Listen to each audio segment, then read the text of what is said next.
back to Resistance Chicks. We are your hosts, Leah and Michelle. Today is October 17th, 2017. We have so much to bring you. Sorry we did not go live yesterday. The day got away from us. We were working. We were working outside. Today's been a good day. We got some hay. I went to the dentist. Hey! From our favorite farmer, Donald, who also views our show every once in a while. What else did we do today? Sometimes Donald plays it for the construction workers as well. He does do that. Yesterday you put up the amaranth grain. Cleaned out some of the garden. Yep. We did We've been giving massive pumpkins to our little piggies from the pumpkin farm up the street. And we have a boatload of stories for you. She's bursting at the seams. Each one of these stories is like a main headlining story. It blows my mind. I have pictures for you of California wildfires that, interestingly enough, it has come out that the fires may have been started in California by a homeless man with the name Jesus. So now everything is surrounding around Jesus. Well, because he said he did it because he was cold. It was 78 degrees out. And it was 78 degrees. But he was setting a series of fires. Lots of fires, because when you're cold, you need many fires. Yes. Actually, I'll go ahead. We'll go there first. Volume is quite low. All right. So before we press, on here, we have a microphone. To yell or even get heightened. How fun is that? We're going to work on the volume. I guess I'm going to have to get a different microphone. The thing is not even recognizing this one. Maybe we'll just work on it. To be able to switch it. We'll work on the software for it. It'll come. Well, sorry about that. Too bad. There she goes again. Madre! Okay, so the homeless man's name, and I feel sad. I mean, it's pretty bad if, you don't want to talk bad about homeless people, but still. Jesus Fabian Gonzalez was arrested Sunday afternoon in wine country on suspicion of arson after leaving a creek bed where a fire, Jasper, our dog, is right behind me, was burning in Sonoma County Maxwell Farms Regional Park. Sonoma County Sheriff Sergeant Spencer Crum told the Santa Rosa Press-Democrat that a team of county probation officers patrolling the Maxwell Park area after a series of reports of ongoing fires in the region had observed Gonzalez, age 29, as he walked out of the creek area and a plume of smoke behind him. The sheriff's deputy, John Grohl, responded to the probation officer's call and confronted Gonzalez, who was wearing a trench coat. 78 degrees out. So he really was cold. Gonzalez is known to local law enforcement officials, and he reportedly usually is seen living under a nearby bridge. He told the law enforcement detail that he started the fire because he was cold. Gonzalez was arrested and then transported to the Sonoma County Jail, where he was booked for suspicion felony arson charges.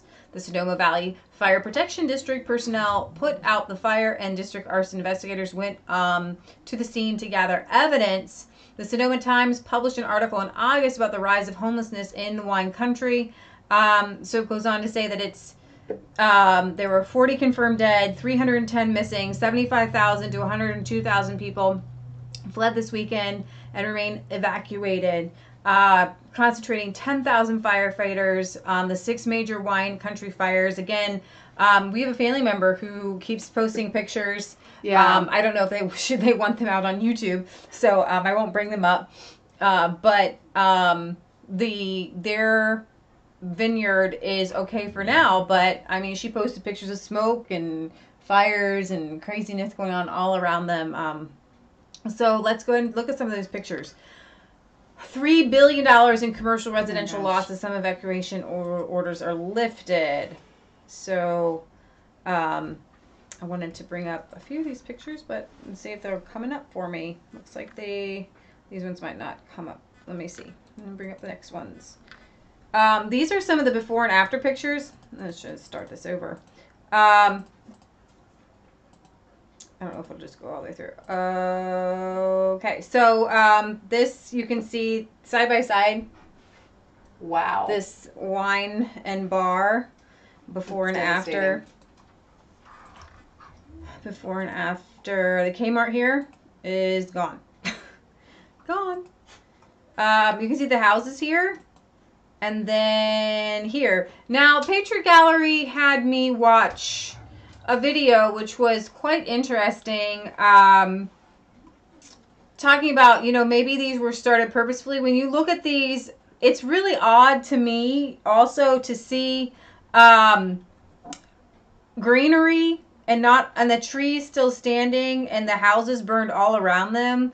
I'm not exactly sure how that's even possible, how they can just all burn to the ground like that and have trees still standing. Now, California had previously been in a really bad drought, which we heard firsthand from our family member who has a winery and a vineyard.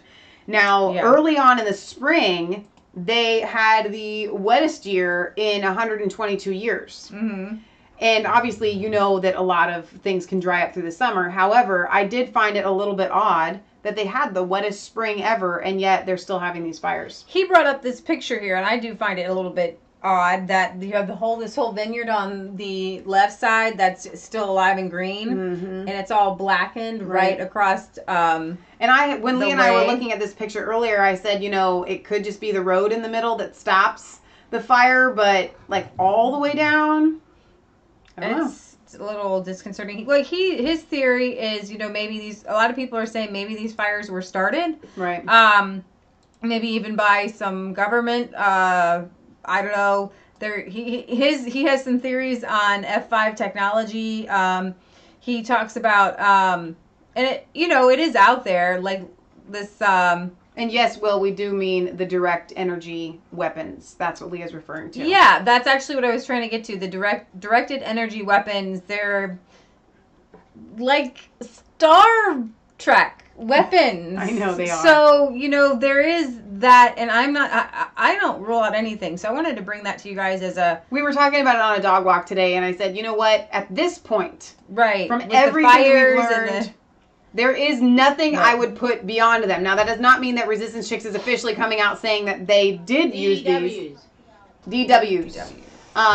DEWs.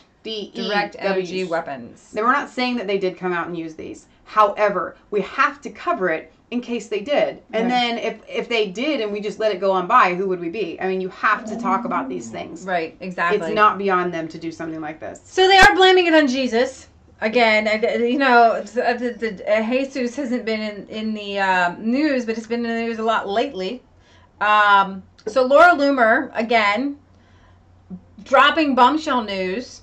She tweeted this out to Sheriff Lombardo that Jesus Campos shares a social security number with another Jesus. He does not, and his social security number was actually issued in California. So, is Jesus Campos an illegal alien? And that's been my theory, that he dropped off. If you follow Laura on Twitter, and actually Sheriff Lombardo banned her. Did I just say that? Mm-hmm. He blocked her on Twitter. No, you didn't just say that. He blocked her on Twitter. And because she asked about this. And I've been wondering. He doesn't want it brought up. Where is Jesus Campos? Now, everybody's been Tucker wondering. Carlson had Geraldo Rivera on there, and he was asking the same question. And I felt like Geraldo was like a little shill on that interview. I'm Absolutely. like, are you serious? You're kind of just shilling for the cover-up. Oh, no, they know what they're doing. They're putting out the truth. And he basically was saying, don't worry. Somebody knows where he's at. They're just kind of keeping him in hiding. Don't worry. I did wonder about witness protection. When you put somebody into witness protection, which he is a witness, and he possibly would be protecting. Why would he be sitting there with his union boss, ready to go? Exactly. The FBI wouldn't pull you out at that point. You know what I mean? Mm-hmm. He's under probably the mob boss witness protection, protecting you from saying anything that will get you caught. He received his award before the timeline changed. So if he received his award, I mean, what was in that ceremony? They had to talk about the timeline. Right. And then all of a sudden, after he got his little award, and it's all very, very strange. I don't know if you've seen the picture, but it's creepy because he does look like he's part of the mafia. You know what I'm saying? Go ahead. Now, Redneck Survival has brought up the fact about that lady that died after giving her statement. Yes. There is a woman who died after she was actually trying to get a group together. This guy here looks like a mob boss to me. This is Jesus Campos, or supposedly Jesus Campos.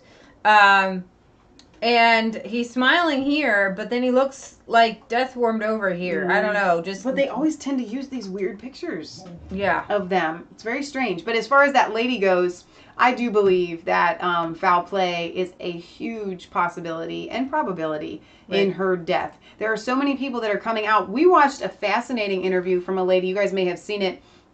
She showed her tickets. She showed her baggage claim, like literally, I was here. And I really appreciated her testimony. Now, in that, she said, listen, I know that the FBI supposedly came in.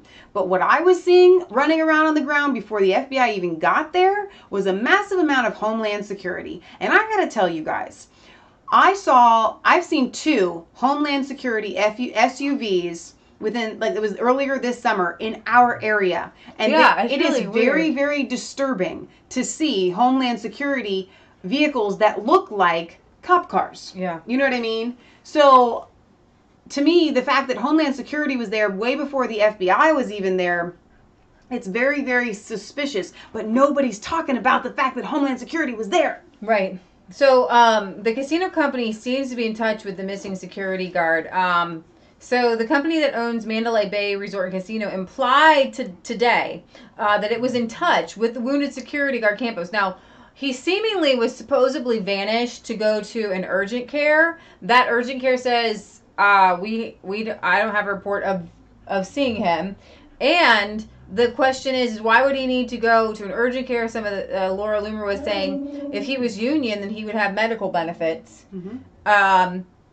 And MGM Resorts International issued a statement on Campos's behalf after the Los Angeles Times submitted a request to interview the Mandalay Bay security guard. Campos was shot in the leg by a gunman, Stephen Paddock, blah, blah, blah. Says Jesus Campos wants to tell his story at a time and place of his choosing. Spokeswoman Deborah Deschong said in a written statement, he asked that everyone respect his request for privacy. We could not be more proud of Jesus. Mm-hmm. You go missing. You're supposed to be on Sean Hannity, and this isn't weird. This isn't weird to anyone. It's weird to everyone. I think that Gerardo Rivera, the way he was on Sean Hannity, he must be privy to something. I know. Because he was telling Tucker, "Don't worry about it." Now he did 2 interviews. He did an interview with Hannity, and he did an interview with Tucker. And in both of those interviews, he was, to me, covering up a lot. Don't worry about it. Everything's fine. Don't question anything. Don't question anything about Jesus. Now, Leah, Will says, Henderson, Nevada. Some action went down the other day with a car crash with a supposed FBI convoy, but real action with Paddock personal physician, Dr. Steve Winkler, headed to U-Haul storage with the FBI. I did not hear about that. Now, A Squirrel says, the woman who died said she and others were chased by 2 shooters on the ground. Then she just died for no reason at 29. Come on now. Which I agree with that 100%. No way. She just died. I know she had epilepsy, but epilepsy is not really I think she might kill her. Yeah. Was she the same girl who had the tumors, though? I'm not sure, but either way. She suffered. We listened to yesterday. We listened to a guy that she was with. She was part of his group, and he said that she never had that many seizures. I think she had like 7 seizures or something, and then she just died. Mm-hmm. And her boyfriend, I guess, had gone to work at like 4 a.m. or something. And Will says there's about 5 witnesses that are missing or dead. And I will tell you, I am a little bit encouraged that there are more people speaking out that were there right away. It seemed like there was no one. And it seems that all of them have like the same, like there's a second shooter, Not just that there's a second shooter, but a lot of these people are talking about shots that were fired at other casinos. Right. So these are eyes on the ground. We experienced this. There were shots fired at other casinos, multiple casinos. Right. So there's not much more. I keep sending us your links, especially on Las Vegas. We've been watching a lot of Testimony. Yes. And we can't bring those to you because they're literally like hours long. And we just sit there like your jaw is dropping, like you're, listening to these people, and what I love about their testimonies, and I'll try to grab a couple and put them in the description. There was a couple that we really enjoyed, but they're real people. What our mom says is, she's like, Michelle, when you and Leah tell stories, they're really long and detailed, and I'm always like, oh, are you ever going to get to the point? You can tell that's a real person, and these people are telling these long, detailed, like, you're not making up. It would take like the world's biggest, bestest liar to compose these extravagant stories with these human type word and phrasings, like that in there that you can't plan or script. You know what I'm saying? So, all right. If you guys have any more thoughts on Las Vegas, I've been searching high and low. I've just been listening to different people, but I haven't come up with anything. So they were talking about an overdose in potassium for having a grand mal seizure. But there again, like our uncle who lives with us, he has had a couple of grand mal seizures. It's a very big deal. So we are real. And my best friend growing up had epilepsy. I'm really on an intimate base with epilepsy. I don't think that this girl died from epilepsy. It had to be more than that. Another conspiracy is getting ready to launch here. George Soros has pumped $18 billion of his $23 billion that he net worth into his Open Society foundations. This came out in the New York Times, I believe, making it a philanthropic. Thank you, giant. This is really disconcerting because this is like a throwdown on the gauntlet. I think that in 2017, I think they paid out maybe $917 million. He works with Black Lives Matter. He works to overthrow governments all over Europe. His hands are in everything. And with $18 billion, I think when their budget this year wasn't even $1 billion, or maybe it was close to $1 billion. I think that they're wanting to go to war. What's interesting is the New York Times talks about his, good kindness of his heart, whatever. Yes. He's the biggest philanthropist there ever was. It was $941 million that the budget for 2017, and he's behind everything like evil. Seriously, I want to go ahead and play this because you guys have probably all seen it. But this is when George Soros talks about how he learned to be evil. Hang on, from Nazis. Patriot Gallery has something. It just reminded me we're Las Vegas, car plane. It just reminded me he's throwing everything in. It's like when you make a bet. He's going all in. Yep. He is going all in. He's got all the cards, he's saying. He's like got, ace, king, queen. He's got a full. Is that a flush? He's going to win it all. Straight flush, is that what it is? The grand biggest card hand you can have. He's got everything. 44 of what happened to George Soros' friends and neighbors. You're a Hungarian Jew who escaped the Holocaust by posing as a Christian. Right. And you watched lots of people get shipped off to the death camps. Right. I was 14 years old. And I would say that that's when my character was made. In what way? That one should think ahead, one should understand and anticipate events, and one is threatened. It was a tremendous threat of evil. I mean, it was a very personal experience of evil. My understanding is that So you went out with it. this protector of yours who swore that you were his adopted godson. Yes, yes. Went out, in fact, and helped in the confiscation of property from the Jews. That's right. Yes. I mean, that sounds like an experience that would send lots of people to the psychiatric couch for many, many years. Was it difficult? Not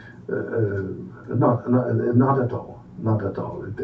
Maybe as a child you don't see the connection, but it created no problem at all. No feeling of guilt. No. For example, that I'm Jewish, and here I am watching these people go. I could just as easily be there. I should be there. None of that. Well, of course, I could be on the other side, or I could be the one from whom it's being taken away.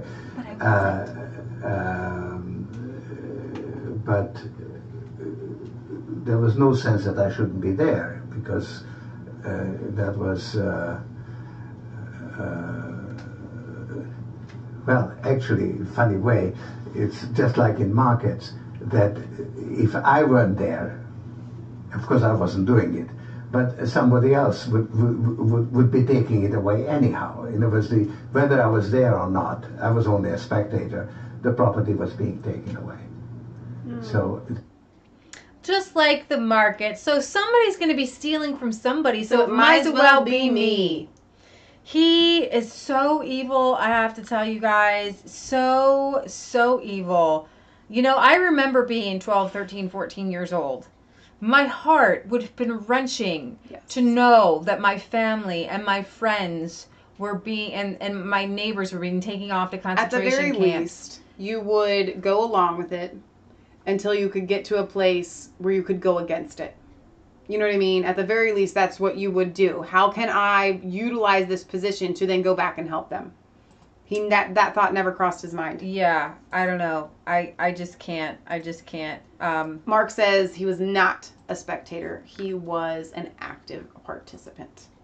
Okay, so yes, absolutely. I believe. Yeah, he was active. He is a Nazi, in my opinion. He's a Nazi. He is a Nazi. Now we come to the big bombshell story. Sean Hannity and I'm sorry, don't know everybody's name. The reporter from The Hill who put this together were tweeting out last night that they had something big coming. And this dropped. This is the bombshell that dropped. The FBI uncovered Russian bribery plot before Obama approved the Uranium One deal, netting Clinton's millions. So they really did make money off of the Russians? Yes. So let me just read you a little bit of this. You sure it wasn't Trump that made that money? Yeah, that's funny. Zero Hedge article. Everybody's on this one right now. So while everybody's worried over this $100,000 worth of Facebook ads allegedly purchased by Russian spies in 2016 seeking to throw the presidential election, we're almost certain they'll ignore the much larger Russian bombshell dropped today in the form of newly released FBI documents that reveal for the very first time that the Obama administration was well aware of illegal bribery, extortion, and money laundering schemes being conducted by the Russians to get a foothold into the atomic energy business in the U.S. before approving a deal that handed them 20% of America's uranium reserves and resulted in a windfall of donations to the Clinton Foundation. That was purely coincidental. In 2010, Obama's Justice Department or FBI department, they knew that this was happening. Okay, the book Clinton Clash was written. Everyone knew this was happening. Running Out of Air says, but Bill Clinton's speeches are actually worth $1 million each. What are you talking about? We're going to actually cover some of his. Bill Clinton wants to tell everyone in speech. Everyone in UK that, and he went to Ireland. Yes, he did, didn't he? He got another honorary degree, you know. Brexit. Yes. So, Zero Hedge says, as we pointed out last summer when Peter Schweizer first released his feature documentary, Clinton Cash, the Uranium One deal, as approved by the Obama administration, netted the Clintons and their Clinton Foundation millions of dollars in donations and speaking fees from Uranium One shareholders and other Russian entities. So, here's the thing. When you play your cards too much, you're eventually going to get caught. Yeah. Everything that Hillary Clinton accuses others of she's guilty. Is what she does. And she's got this narcissistic death wish because we now know this is her MO. So she played it too much. She played the Russian thing way too. She should have just dropped it. But she kept saying Russian collusion, Russian collusion, Russian collusion. Right. When she's the one. And I think that she's compulsively has to lie because she's demon possessed and Russian collusion. She's like demons coming out of her. Yes, that's very true. But like we Let's talked about on include- this show before, whenever you have done something wrong, you actually have to find a way to tell people about it. Exactly. Even if you're doing it, so she did this thing, and so she has to constantly put it out, which it could very well be demonic. Right, so here's from the article from The Hill again, the bombshell article. Russian purchase of U.S. uranium assets in return for $145 million. $145 million into the Clinton Foundation. Bill and Hillary Clinton assisted a Canadian financier, Frank Gustra, and his company Uranium One in the acquisition of uranium mining concessions in Kazakhstan and the United States. Subsequently, the Russian government sought to purchase Uranium One, but required approval from the Obama administration, given the strategic importance of the uranium assets. In the run-up to the donation to the Clinton Foundation, in the run-up to the approval of the deal by the State Department, 9 shareholders of Uranium One just so happened to make, that's what I wanted to tell you, $145 million in donations to the Clinton Foundation. 9 shareholders of Uranium One just so happened to make $145 million in donations because they are worried about AIDS in Africa. Of course they are. That's why they would do that. The fact that Hillary Clinton's foundation was allowed to take any foreign money while she was Secretary of State boggles my mind anyways. But I really think that this ties her in, and I hope to God, and we can pray that she goes to jail for this. I hope to God that she goes to jail for Russian collusion. Yeah, that would be fantastic. Let That me read what would Will be says here. awesome. He says, heck, Schumer, Clinton, and company had huge investments in Russia, Silicon Valley, Skolkovo. Putin stole their funds and kicked them out, hence they want more. So the New Yorker confirmed that Bill Clinton received $500,000 in speaking fees from a Russian investment bank with ties to the Kremlin around the same time. Needless to say, the State Department approved the deal, giving 20% uranium. Now, thanks to newly released affidavits from a case that landed one of the Russian co-conspirators, Vladimir McCain, in jail, we learned that not only was the Obama administration aware of the Russians' illegal acts in the U.S., but it may have also been fully aware that the Russian nuclear officials had routed millions of dollars to the U.S. Designed to benefit former Bill Clinton's charitable foundation during the time Secretary of State Hillary Clinton served on a government body that provided a favorable decision to Just Moscow. coincidental.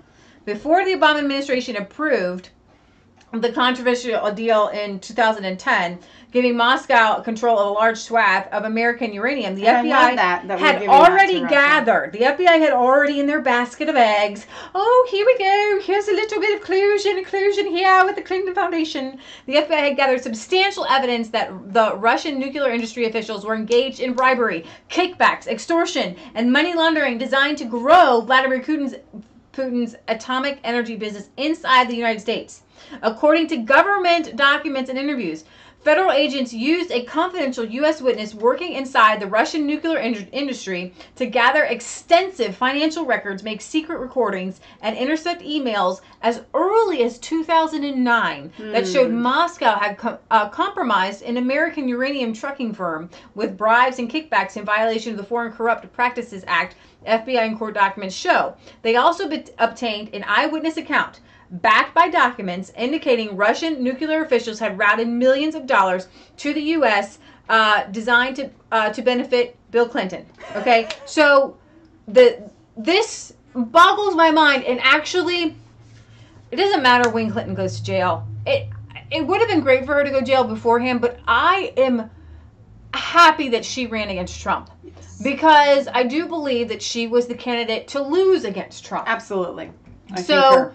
I'm really pleased that she ran against Trump, and now she can go to jail. Yes. She did what she needed to do, which was make sure Trump got Although elected. Trump said earlier, he's like, I hope she runs again. I want Well, her to run I don't. again. I'm sorry, Trump, and I'm going to play that clip for you, but I don't think she's going to get a chance to. No. She's going to jail. So, of course, when Schweitzer's book, The Clinton Cash, first made the uranium one a political hot topic in 2015, both the Obama administration and the Clintons defended their actions and insisted there was no evidence that any Russians or donors engaged in wrongdoings, and there was no national security reason for anyone to oppose the deal. That said, we now know that the FBI was aware of wrongdoing going back to at least April 2009. But they didn't touch it. Even though the deal wasn't approved until October 2010.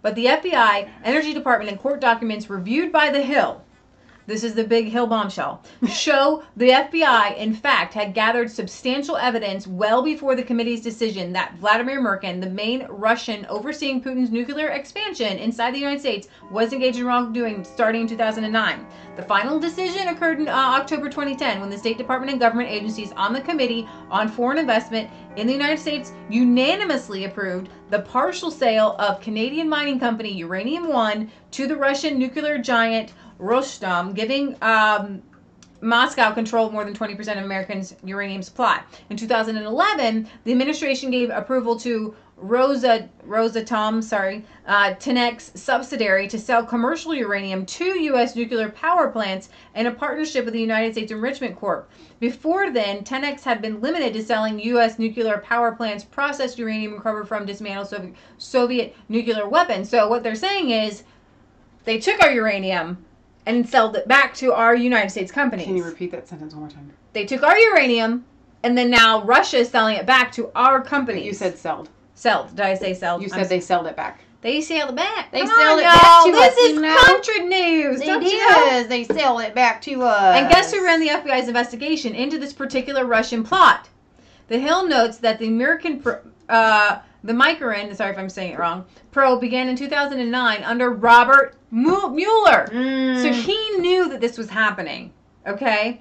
Now the special counsel in charge of the Trump case, and ended in late 2015 under the controversial former FBI Director Comey, who was relieved of his duties. So Comey ended the investigation, but Mueller ran it. And now he's running this whole big collusion between the Trump campaign and Russia, right, knowing that full well that this is for real. This is happening. Ironically, when the DOJ finally arrested Merkin in 2014 following 5 years investigations in a massive international bribery and money laundering scheme, rather than publicly celebrate, they seemingly swept it under the rug. In fact, there was no public release concerning the case at all until a full year later when the DOJ announced a plea deal with McCain right before Labor Day, bringing down a major Russian nuclear corruption scheme that had both compromised a sensitive uranium transportation asset inside the U.S. and facilitated international money laundering would seem a major feather in any law enforcement's cap. But the Justice Department and FBI took little credit in 2014 when McCain, the Russian financier, and the trucking firm executives were arrested and charged. The only public statement occurred an entire year later when the Justice Department put out a little notice press release in August 2015, just days before Labor Day. By that time, the criminal cases against McCain had been narrowed to a single charge of money laundering for a scheme that officials admitted stretched from 2004 to 2014. The final court case also made no mention of any connection to the influence peddling conversation the FBI undercover informant witnessed about the Russian nuclear officials trying to integrate themselves with the Clintons, even though agents had gathered documents showing the transmission of millions of dollars from Russia's nuclear industry to an American entity that had provided assistance to Bill Clinton's foundation. So then this says perhaps this is what the most transparent presidency in history meant when he told Medvedev he would have more flexibility after the 2012 election. So here are the affidavits released today. And you can go to Zero Hedge and we will have this for you. So, boom! Boom! I love it. Go get 'em. Go to jail. Do not pass go. Do not collect $100. Go to jail. Please. God in heaven, please. You know, I think that it is a thing that they keep calling Trump orange. It is a thing, though. It's like a satanic thing. Because I think that both Clintons need to be in orange and in prison. Oh, I like that. Do you see that? See that? See that? The whole orange thing? Mm-hmm. They're going to be in orange. I like it. I like that a lot. Patriot Gallery. Just show your shawl for a minute. How it works. Show your shawl for a minute. It's It's knitted. It's an infinity scarf. It's meant to be worn several different ways. I felt like earlier today I had this, stuck. I had this on and I kind of felt like a cross between Hunger Games and Chewbacca. Wearing it this way, you know, because she kind of wears a little bit like, you know, Roman. Yes. Toga. All right. So here's the thing. I think that rather than go to jail, Hillary's health is rapidly declining, starting with a very, very serious thing that happened to her in the UK. Toe break? Is a broken toe. Now, in some cases, that can be fatal. So it's possible rather than going to jail, her broken toe or something similar like that, similar to that, I mean, she might kick the Clinton can. had to apologize because she wasn't able to be on the BBC Women's Show because she fell and broke her toe. That made headline news yesterday. However, I don't know if you have the footage of her being booed. The footage! Ha ha ha ha! Being booted? Oh, that was a very good pun. Did she have a boot? Is that what you're saying? She was being booed when she was in the UK. I thought you said boot. Like No, she was not in a boot. She was booed. She was, not only was she booed, but she had, you know, she did not have a very good reception. There it is. Exactly so.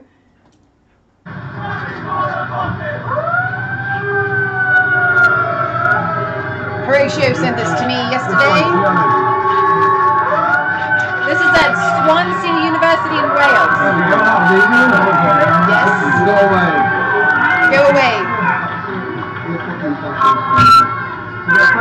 I don't think they were very excited to have her there, you know. No, but, you know, she told the Brexiteers that, you know, you're going to regret it. And also, if you'd like to send me the link for... I'm going to send it to you. On the Book of the Face. Is that what you're going to send I'm going to the Google Book of the Doc Face. I can put it in Google Docs if you'd like. Google Doc it. However, my conspiracy theory about the broken toe is this. She had such a poor reception while she was in the United Kingdom that she had to cancel all of her interviews, and they decided the most serious, yet not serious thing that they could come up with was a broken toe. She fell. It's a twisted ankle or a broken toe, whichever. It's whatever it is. Whichever one works, you know. She apparently fell. That's all that matters. She fell and injured her foot on Monday during her overseas book tour.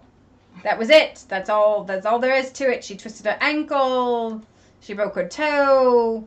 He tweeted a picture. There's a picture of Clinton wearing a special boot during a separate appearance on the BBC's Graham Norton show. I'm wearing a boot.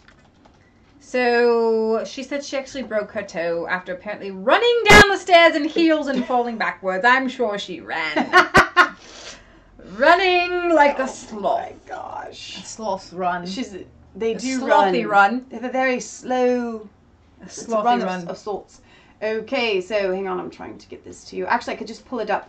You want to pull it up? I will give it to the people. We're going to do it the fancy way, you know. But I won't be able to hear it. It's not. We're just going to read it. It's just not. Oh, we don't get to see it. No, I'm going to read it to them. Oh, I thought it was a video. No, well, there might be a video on there. Go ahead. Bring up the video. Let me see if there is one. I will see. Which, I'm still going to read the article, so hang on one moment. Bill Clinton, Ireland University. Ad, sorry, folks, bear with us. Yes, Bill Clinton got an honorary degree. Once again.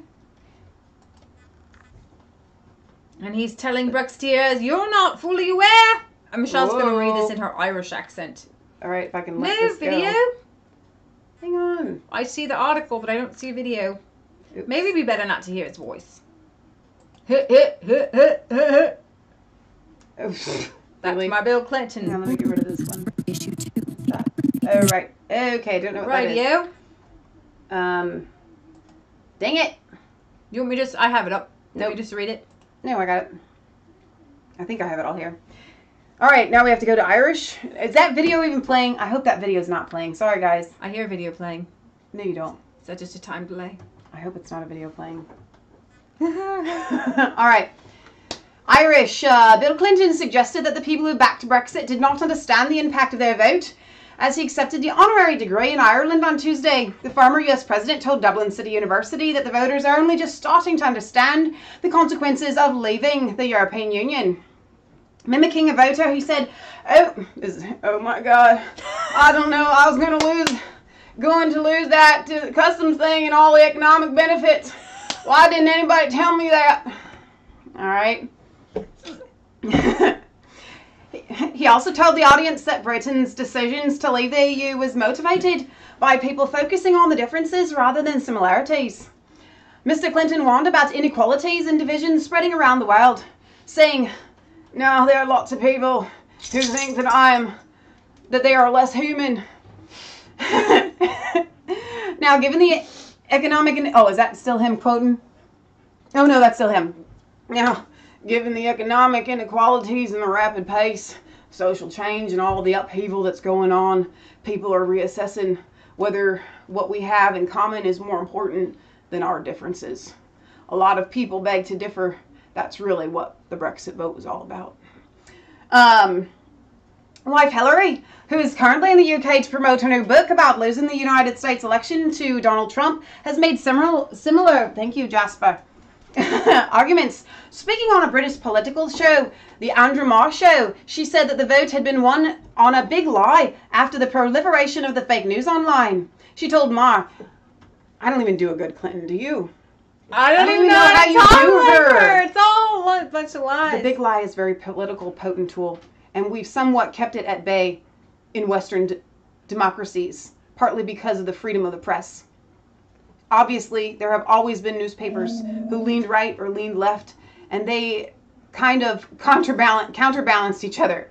But given the absolutely explosive spread of online news and sites that have sprung up that are very effective at propagating false stories, we've got some thinking to do. There has to be some basic level of fact and evidence in our politics. I can't do Clinton, sorry.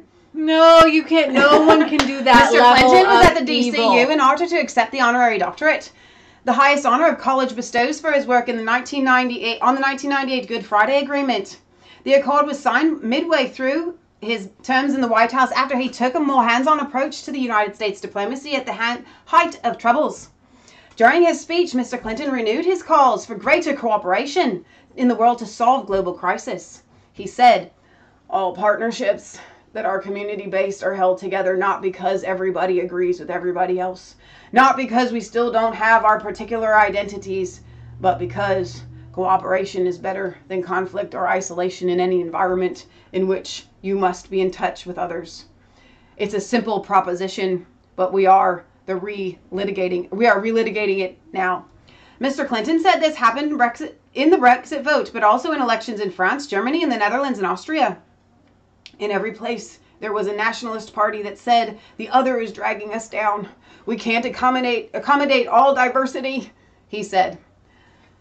The world is now in a conflict whether we should stop our mingling with others at the tribal level or whether communities are better, whether diverse groups make better decisions and create wealth and laugh and opportunity, or homogenous ones do as they don't push us so hard and we feel more secure. We can't get away from each other, and power sharing agreements in Belfast was just one example of the debate on whether it is better to live together or apart. Mr. Clinton called for the universities to be places of honest discussions about whether it is better to live in a tribe apart or a community of many tribes and shared values and mutual respect. Believe me, it is just one example of what is dominating the discussions all over the world, he said. Some thought needs to be given before we abandon community to return to tribe. You can keep your tribe. It's kind of like you can keep your doctor. He added, you don't have to give up your tribal identity to respect your larger humanity, without which the world will not continue to thrive. All right, so you guys get the idea of what he was saying, but the whole thing was ridiculous. He is being given an honorary degree for cigar making. I don't know, but the whole thing is absurd that he's coming together and trying to be some sort of Good moral Friday conscience there. So he's clueless. I haven't even been able to read the comments because I've been reading that, but y'all can tell us what you think. I don't even know what to say after that. I really don't. Okay. I have nothing. Go ahead. You guys, anybody? Geez, I don't even know. So, okay, back to Hillary. How does someone fall down the stairs backwards and break their toe? Every time I've done that, something about you lost your head and messed up, hit your head probably. I've hit my head and messed up my back. Let's see. John Petter says, I still don't know why Hillary went to Europe. She is not that relevant. She must think she's really important. She's going on this kind of book tour, because she can't get anybody in America to buy that daggone book, or what happened? So she's desperate to go around the world. Can't stop deceiving. Hold on to your lies. No, that was not even the right run. It's a bad thing anyways. Sean Hannity goes on Tweetstorm. Julian Assange has the truth on Hillary Clinton. Gateway Pundit previously asked if Fox News host Sean Hannity and WikiLeaks boss Julian Assange were up to something. On October 8th, Hannity tweeted his famous TikTok warning, but this time, with a twist, included a 7-day countdown. 1 week later, Assange followed up with his own cryptic tweet. Now, I think his TikTok thing had to do with the bombshell that happened today. Mm-hmm. I do too, I agree. But Julian Assange tweeted out a series of numbers, and it's these numbers. Nobody knows what they are. Nobody knows what they are right now. Sean Hannity responded by tweeting a series of question marks over Julian Assange's encryption key tweet. It looks like Sean didn't know what it was. And then Sean said Sean said, Julian Assange is the one person on earth that would know of alleged Trump-Russian collusion. It's time for Mueller and Justice Department to get info. Right. Now, Trump was asked if he would meet with the representative Dana from California, who said that he has been in touch with Julian Assange. And Julian Assange says that he wants to talk to Trump. I would love that. That needs to happen. That absolutely needs to happen. Somebody had asked on here, with this bombshell coming out, are we going to hear from Jeff Sessions? We haven't heard from Jeff Sessions in a while. Have we? Caitlin Johnson, our favorite lefty, we have him. Hillary Clinton just told 5 blatant lies about WikiLeaks. Now, I saw Johnston's article, and then Julian Assange tweeted it out, so that's pretty cool. And I love what she says. She is so bitingly, wittingly sarcastic. It's just awesome. Don't get on her bad side. As part of her ongoing Thank God You Didn't Elect Me tour, Hillary Clinton made her debut on Australian television, and she wrote this the day after. In an interview with the ABC's Sarah Ferguson, though she didn't repeat her infamous 17 intelligence agency lies, which she continued to regurgitate long after the claim had been debunked, from her ridiculous claim that the aggressively protested DNC convention was very positive. Michelle and I were talking about this. The Bernie Sanders people, she keeps throwing them over the bus. Under the bus. She is beating them with the whip. She knows that they voted for Stein or even Johnston and even Trump.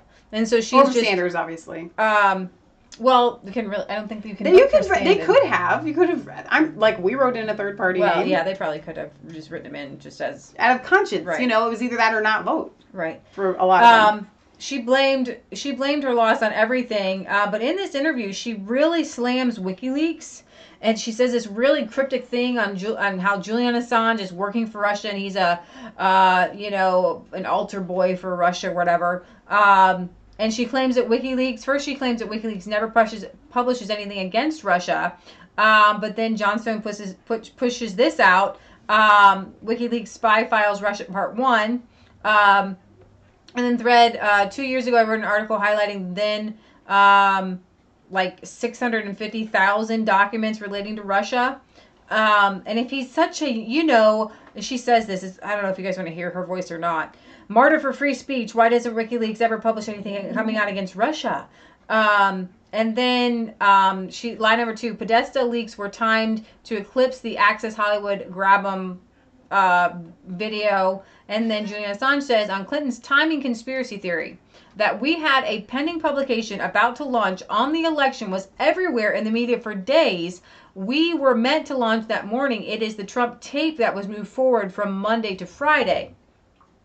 Then she goes on to say, lie 3, implying that there was nothing incriminating in the Democratic Party emails that WikiLeaks published. She's saying, hey, it wasn't anything in it anyway, so why does she even care? Right? Right. 19,000 emails let's see, and then 20,000. She says, That's helpful. I know, sorry. Throughout the interview, Clinton babbled about the Pizzagate conspiracy theory, babbled about Russian propaganda, babbled about the content of the leaked emails being twisted into something false, babbled about everything except the undeniably incriminating thing found in those documents. Wherever you get Clinton talking about WikiLeaks, she insists that the problem wasn't the revelation of an appalling amount of corruption, but a Kremlin-backed propaganda campaign. This has been a long-standing tactic by the Democrat establishment. The absurd narrative that the DNC and contested emails were squeaky clean and only painted to look incriminating by the Russian propaganda is required in order for the Democrats to have their WikiLeaks cost us the election narrative while also keeping their we did absolutely nothing wrong narrative. In reality, the conspiring of us versus them language between the DNC officials in their leaked emails unquestionably reveals a blatant violation of Article 5, Section 4 of the DNC Charter. Goes on. I mean, it's well. I mean, we have hashed out the stuff in these emails. Right. And then line number 4, Julian Assange is a tool of Russian intelligence and does the bidding of the dictator. And Assange was highly offended by that one. He tweeted out. Hillary Clinton has a friend in her war against WikiLeaks' perfect authentication record, Vladimir Putin. And this was 2 days ago he tweeted that out. Yeah, so, and then, you don't publish 1 million secrets a year without making a few enemies, and somebody put this out. The intelligence community with respect to the Russian hacking, we're not conclusive as to whether WikiLeaks was winning or not in being the conduit to it. American officials say Mr. Assange and WikiLeaks probably have no direct ties to Russian intelligence services. Deal directly with WikiLeaks, in contrast to DC leaks and Guccifer 2.0. The WikiLeaks connection evidence there is not as strong, and we don't have good insight into the sequencing of the releases or when the data may have been provided. We don't have as good insight into that. We have said quite clearly that our source is not a member of any state, including the Russian government. So you have the president, director of the FBI, you have James Clapper, CIA, all saying that WikiLeaks has no ties to Russia, but, And then line number 5, claiming WikiLeaks helps spread lies and is therefore not protected by the First Amendment. Oh my gosh. Isn't he just doing what journalists do, which is publish information that they get? I don't think so. Says Hillary. Yeah, I think for number 1, it's stolen information and and number 2, if all you did was publish it, that would be one thing, but there was a concerted effort and blah blah blah blah blah blah blah blah blah blah blah blah, and I don't really want to hear her voice again. I've already listened to it like 3 times. So, and I'm going to save you from having to listen to her voice, dirty voice. Thank you, Leah. You're welcome. I want to just touch on this just gently. Bowie, is it Bowie or... Yeah, Bowie Bergdahl pleads guilty in desertion case. Now, oh my gosh. How many of you guys have heard about this guy? He walked away from his post in Afghanistan in 2009. Now, I spent, I don't know, a good portion of the afternoon researching this guy. And, on the one hand, I actually kind of feel for him because, and this is why, I'm not saying that what he did was right. I think he did desert his comrades, his troop. But what we have done in Afghanistan is true story. Pretty bad. Right. And what's also interesting is Obama promised to end the war in Afghanistan and draw troops out, but he actually had a surge of troops. Mm-hmm. And under Obama's watch, it's like 12 or 13,000 troops died. I'm not even kidding you. So it was a mess. It was a mess. Now this guy, he was kind of odd duck. He was homeschooled for a little bit. Then he met a girlfriend, and his girlfriend's mom taught him Buddhism and tarot cards, and he wanted to be Bear Grylls and live and survive in the wild. From what we understand, he was an adventure seeker. He wanted to live on the edge. He was a thrill seeker. He wanted to push the envelope. And he was a loner when he was in Afghanistan. He spent more time with the locals than he did with his own command. But his own dudes, they were actually kind of lackeys. They were kind of goof-offs. They didn't get high marks. Right. From what I understand. So didn't you call them like the Bad News Bears? Yeah, from what I understand, they were always like being blamed for things because they just weren't good soldiers. They weren't good at what they did. From what the articles that I've read, that could be totally false. Right. However, his buddies are pretty upset. And his dad is odd too because when he was being released, his dad says this weird prayer. Like a Muslim prayer. Yeah, like a Muslim prayer. I'm going to try to bring it up. So the question is, when he was... hang on, though. Before, you're kind of skipping ahead. He deserted. Yeah. And while he was out there, kind of like, he just grabbed his, like, what? I don't know what else. He had his knife or something. He grabbed a knife and a map, and within a couple hours, he was caught by the Taliban. The Taliban, and they tortured him for years. And they made him do videos, things like that. And so... Who was it that came out saying, you know, I feel like he served his time because of this? Actually, it was Flynn. Yeah. It was General Flynn. Fox News alert. Tony Schaefer's not real pleased with him. That Army Sergeant Bo Bergdahl is pleading guilty to charges of desertion and misbehavior before the enemy. 3 years after President Obama announced his release from the Taliban in a Rose Garden ceremony. Let's take a quick look at the timeline of events here. Bergdahl's platoon arrived in Afghanistan in March 2009. 3 months later, he was captured by militants after leaving his base. In May of 2014, he was freed in a controversial exchange for 5 Taliban... But this is where I draw the line. Because while, you know, if you're going to desert your troops, you kind of take your life into your own hands. You take your life into your own hands. And the fact that Obama traded 5 wasn't even like 1 for 1. 5 Taliban dudes. Terrorists held at the facility in Guantanamo Bay. Less than a year later, prosecutors charged Bergdahl with desertion and misbehavior before the enemy. In an earlier interview, Bergdahl described his ordeal. It's a cage that was welded together. It's about 7 foot long by about 6 foot wide. And how long were you in that cage for? Second, third, fourth, and into the 5th year. Retired Lieutenant Colonel Tony Schaefer is a senior fellow with the London Center for Policy Research. Colonel, what does this day mean to you? Well, it means vindication, not only for me, but for those men and women who first off served with him and saw him walk away, and those who put their lives on the line, in some cases losing their lives. At least 6 Americans, 3 British members of the coalition died looking for him. And that's another thing. He's like, I didn't really want anybody to come looking for me. People died looking for this guy. They sent all... The Brits, man. 3 members of the British coalition. Yeah, oops, sorry. There's Stefan Molyneux. Well, I don't want to spend all day on this one, because it's kind of just sad, all around sad, because there's really nothing we can do about it. Now, Albert says he didn't want to kill innocent people.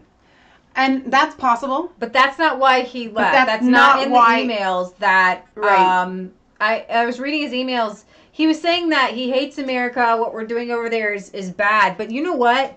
At that point, you just got to serve it out, dude. Yeah. If you can serve it, you don't actually have to, you know what I mean? I don't know. You can be kicked out too for... That's what I was thinking. Why not just get kicked out for some reason? What was his plan? Obviously, he went insane. His plan was to like hike over a mountain and get into Pakistan, but he had to go through a Taliban like village. He was not thinking straight. Right. It says here he spent more time with the Afghans than he did with his platoon. And you know what? There's a video, and I don't know if I have this one up or not, but there's a video where his troops, other troops around him, are saying things like, we shouldn't be here. We just need to go home. We need to leave these people alone. But this is creepy to me. This is his dad. I'd like to say to Bo right now, who's having trouble speaking English, Bismillah ar-Rahman ar-Rahim, Zayabayem. I'm your father, Bo. The people of Afghanistan, the same. Khalifa al-Thani, the complicated nature of this recovery will never really be comprehended. To each and every single one who affected this in this country. But here's the thing. You hate your country so bad, but your country saved your life. The soldiers that you were working with saved your life. Your government saved your honey. Sorry, no, I'm getting a little excited. It cracks. So you can't have it both ways. It's like Black Lives Matter, with the police. You can't walk out on people and then ask for their help. His parents were asking for the same government's help that they spat on. But to me, it's all very strange, where he says he's having trouble speaking English. Right. Now, I understand being into a prison camp and things like that, but and the brainwashing, so maybe I'm completely out on a limb here and I just don't know because I've never been there. But English is my first language. And I don't care how much brainwashing. I mean, that would have to be an incredible amount of brainwashing to need to be speaking, what is he speaking, Arabic of some sort? No, like, it's, what is it? It's not Farsi. It's something that he learned the language before he went. He started to learn the language. He started to study. But his dad knows it too. Yeah. It's all just that the whole thing is very strange to me. Yeah, it's very strange. In the service branches at the State Department, throughout the whole of American government, and around the world at international governments. His dad obviously grew the much. beard, the Muslim beard. We just can't communicate like his the words this morning when we heard from the president. So we look forward to continuing the recovery of our son, which is going to be a considerable task for our family. And I think that Obama wanted to release the Taliban members. Right. And he saw this as an opportunity to do so. I mean, he was so proud of himself for doing it. It's quite disgusting to me. Jason Bourne turns Muslim. So, this is, remember when Jihadi Obama and Hillary's State Department kept lying that Bo Bergdahl is not a deserter. So listen to this. Would you categorize Sergeant Bergdahl as deserter? We would characterize him as a member of the military who was detained while in combat. So we're not gonna. Weird. Before they got him, there's no way they could tell us that he was a deserter, or nobody would, be behind it. So these particular, this is a Fox News. These are the people who died searching for him. Wow. And yeah, and their families, I can't even imagine. And being here there. are the dudes traded, considered high risk, likely to pose a threat to the U.S. and interests and allies. So, how do you trade 5 people who are likely to go and kill more American soldiers for an American soldier deserter? I'm sorry that he's tortured. Yeah. I'm sorry that we're there. Okay, but 2 wrongs don't make a right. Yeah. And so you can say there's a lesser of 2 evils, and you can say, well, this bad thing happened, so this bad thing shouldn't happen to cover up this bad thing that happened. And we don't want to be in Afghanistan. We want to draw everybody out. Yes. Leave now. Kate L. points out something that we were talking about this afternoon. She says, you don't forget your own language. I think he was hoping for sympathy, but they say he was not a true prisoner because he was helping them. And Lee and I thought the same thing. He left and deserted because he thought he was going to gain sympathy from the villagers, I think. I think so too, yeah. Go ahead, Mom. Well, we said we don't lean to the right or the left. We lean on the Word of God. And in court cases, when you're judging a situation, you have to have the whole truth. Mm. Right. At that time, our military was nothing more than mercenaries protecting drugs. Right. True story. He wasn't fighting for America. The military's not over there for America. It's over there so CIA can ship drugs. Right. And so we can raise drugs or raise plants for drugs. And Afghanistan, it's like 90% of their harvest right now is drugs for us. Right. And it's killing American boys right here. So as much as you say the 6 guys died, what about all the kids here in America dying from the drugs that are coming from there that President Obama wanted the drugs? It's a tricky situation. Some people are saying... I have to say something else. Oh, go ahead. You guys are like 20 seconds behind us. And so when it comes to WikiLeaks and Hillary, Jasper, the truth sets you free. Here. And so we judge on the Word of God. We go with Julian Assange because he gave us the truth. Right. And we judge Hillary Clinton guilty because she lied, because lies put you in bondage. Yes. And bind you to darkness. And the truth is what sets you free. So since America is a free country, we go with who tells the truth. Right. Because they want our freedom. We don't go with somebody who lies. That's our enemy. Right. Because they want to bind us to their lies. Right. Exactly. I'm just going to play a couple seconds of this interview with his platoon members. When we went to wake him up for his guard shift, he was not there. He was out in his tent. His weapon, his bulletproof vest, his sensitive items were left behind in the tent. We looked around the small OP we were on. It was the size of maybe 2 acres. Some wire, some areas where anyone could just walk right up. It wasn't like a structured base with walls and a gate. We had trucks fanned out. We had a couple bunkers. That was it. It only took a few minutes to look around and see that he was not there.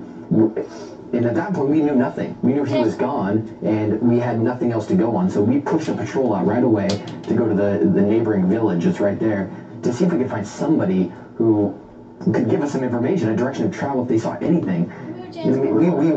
We got out about 10 feet out of where we walked out, and 2 boys who were walking to school came up to us and said, "Hey, there was an American crawling through the weeds that way," and they pointed us in the direction, and that's the lead we followed because that was the only lead that we had. And I was actually on the patrol too. And I was too. They said he has no weapon with him, he has no gear with him. And if you know infantrymen, when we go on patrol, we're slammed with gear. I mean, there's no. So they said that it was weird. He was by himself. You guys are never by yourself. You never go anywhere without your weapon. You never go anywhere by yourself. And he had a conversation with you, Evan, as the leader, about what would happen to him if he took sensitive information, if he just happened to wander off and took sensitive. He said, "What would happen if my sensitive items went missing?" Which is it's a rhetorical question for any soldier to ask, because no one doesn't know the answer to that question. You're going to get a whole lot of trouble. I mean, everything shuts down. If a weapon goes missing, everything's going to shut down. And how many people here had a conversation with him prior to the night he went missing about I might walk off and go into India someday, I might walk off into the mountains someday? Because I read a few of you did. Yeah, he said that to me. It was probably a week or 2 prior. We were on a different mission, got stuck up on top of a mountain for about a week or so. And just, sitting around waiting to do our guard shifts or whatever, talking to me and just, making jokes or whatever. And he says, I could just, see myself getting lost in these mountains. I was like, well, I couldn't see myself, here, but maybe in like Colorado or Alaska. So I wouldn't want to, be stuck in the mountains in this country personally. Right. Did he say anything to any of you guys, though, about I'm disillusioned with the war effort, I hate the Army? He never said to me that he hated the Army. He came to me at one point and said that he was concerned and frustrated with the Army's our approach to the war and what we were doing. He said he was frustrated with that.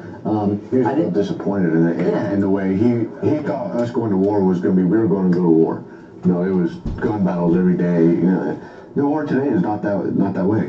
As he said, Cody stated, it's all, we're trying to get hearts and minds, trying to get the right way to go. And he was very, it was discouraging to him. Yeah, just when the Rolling Stone article came out, we were all kind of like, what?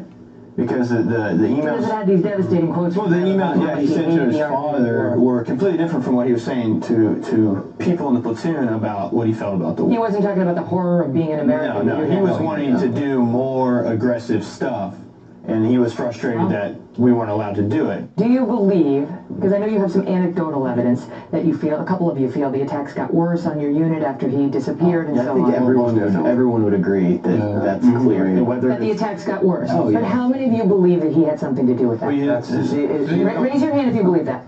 It's hard to say. It's way too hard to say. There's way too many different things that can go with that. Treat them like children. Yeah. I can't stand Megyn Kelly. I'm sorry. Raise your hand. So it's just odd situation all the way around, and this is one of those things where I just make up your own mind. Make up your own mind. Make up your own mind. Think, pray, see. I don't know. I don't know if there's a right or wrong here. Honestly, I agree. I don't know. If we want, I do know what's right and wrong. Harvey Weinstein. Oh my gosh. Breitbart is giving us live updates, and I think I have like, my mind is numb now to all the stupid, I'm just going to call them stupid Hollywood actresses, because they, as Matt Drudge said, has anyone not put out to get a position in Hollywood? What are you going to, oh, she doesn't want to be picked up. She doesn't want to be picked up. She has a bad back. This is when you see us looking down. That's for Beanie. This is the old lady. She's 12. I love you, Beanie. She's cranky and... What have you done? I didn't do that. Sadie did. Wait a minute. Hang on. I gotta plug it back in. Do we still have volume or no? Well, I think the webcam would probably switch to that. Hi. I'm gonna guess. Are we over here? I don't know. We'll see. Mom, that was Sadie. Sadie. Oh no. This is embarrassing. It's not embarrassing. It's fun. It's fun? Yeah. It's sideways Yes, I now. told you. It's No, looking no, that no. way. Oh, Let's see. hi. Hey. There we go. Over here. Over Hang on, here. we'll get it. Sorry, that was Sadie. She got up and then the cord went. It's I lopsided. know. We're gonna fix it. It's all an adventure. We're So, speaking about Harvey Weinstein, and not being able to, There you go. fall on the floor. You might fall on the floor. Bob Weinstein has his brother is now being accused. Harvey Weinstein has a brother named Bob. Bob's now being accused. Molly Ringwald's come out. Jennifer Lawrence is saying she had to do some crazy stuff, But she did it, and that's the thing. We were talking about this earlier today. I'm sorry, I'm a human being first. Right. Nothing, whether I want to be some big movie star, I will never compromise myself as a human to gain that. And so Jennifer Lawrence is a prime example for the things that she said she, experienced, and then continue to allow it to go on, because that's what you do when you want to play in the big boys club. You're going to compromise on every level. And so all of these girls, I'm sorry, if you continued to stay in Hollywood and never spoke up, I don't have any sympathy for you. You're not allowed to speak out. You're not even allowed to have a voice in this game. It's just disgusting what these people will do for fame. They blame it on the guys high up, but I'm just like, you walk away. I mean, you were not forced to become an actress. You wanted to become an actress. She said once she was in Hunger Games and she was famous and she could make that stuff stop. There was one guy, some screenwriter, who said everyone knew. They all knew. And here's the thing, even as moviegoers, he wrote a big long thing. It says everybody effing knew, and it's not going to stop. Walt Disney brought in a known child molester. He was convicted of child molesting a 12-year-old.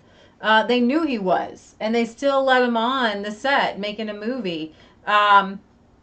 Jeffrey Gazzenberg, who was chairman of Walt Disney Studios from 84 to 94, was later a co-founder and CEO of DreamWorks Animation, said Hollywood sex predators are like a pack of wolves, and Harvey Weinstein didn't act alone.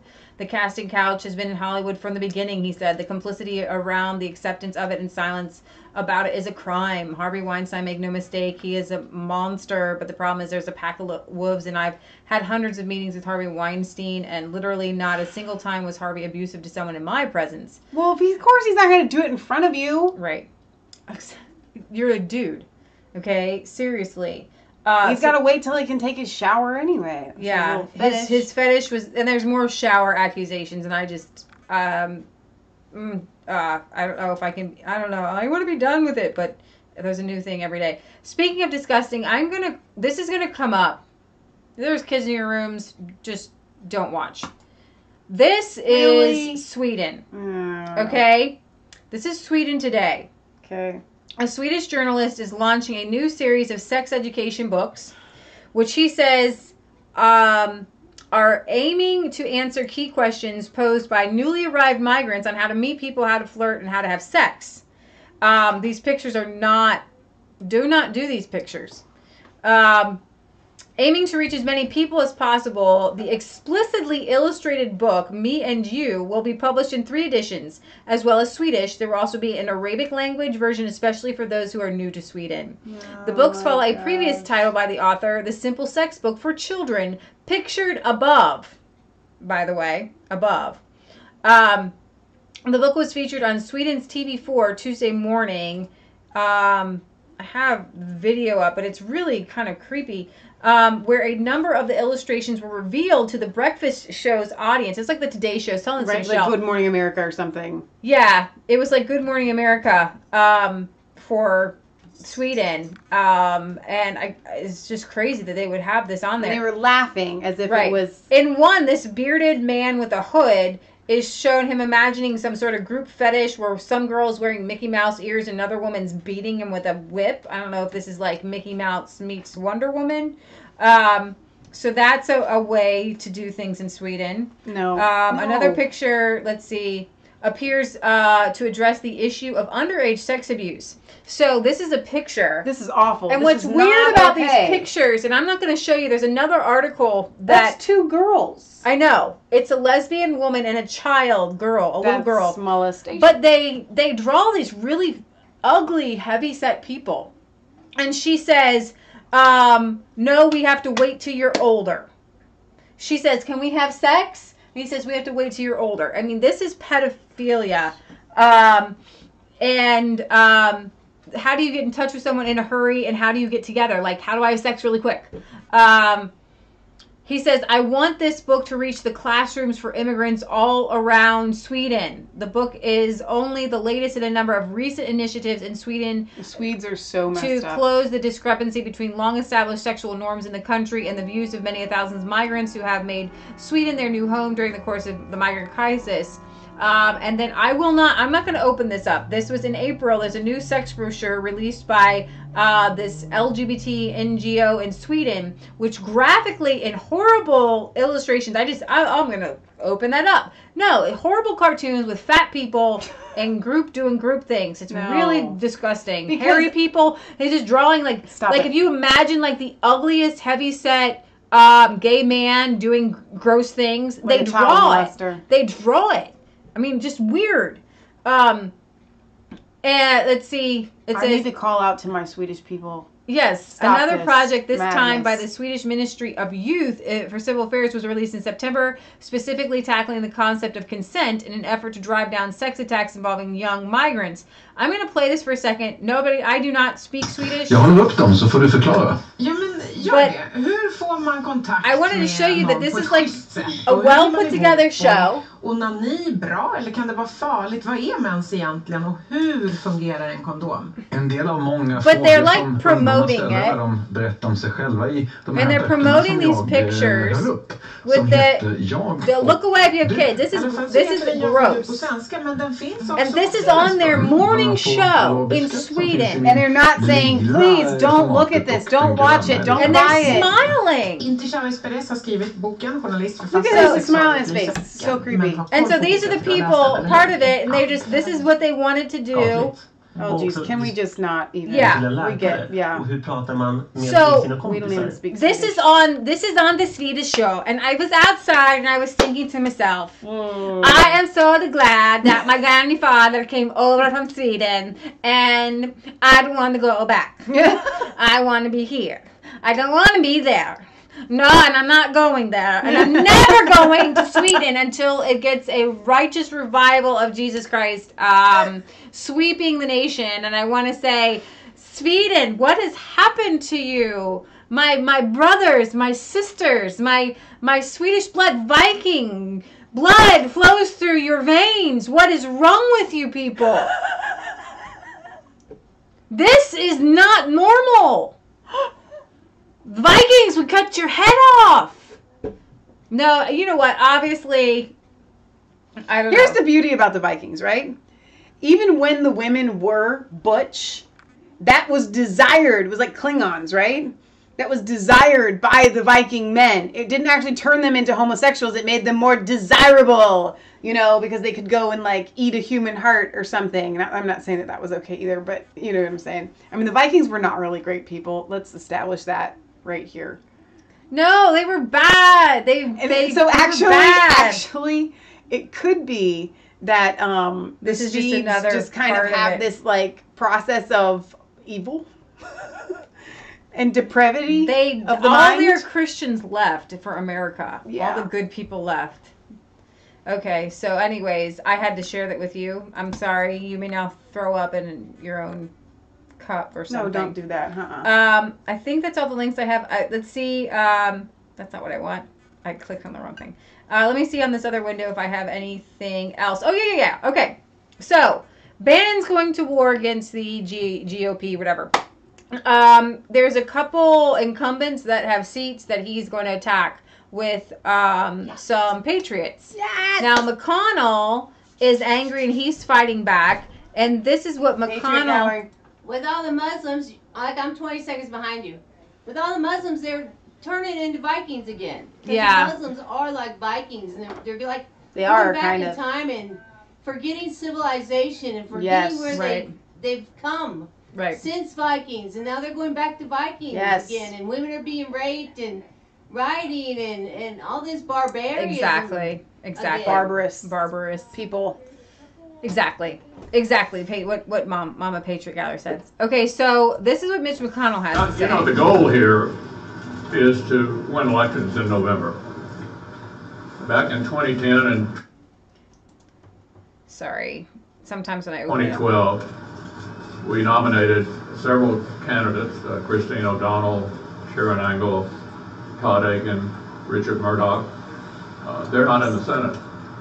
And the reason for that was that they were not able to appeal to a broader electorate in the general election.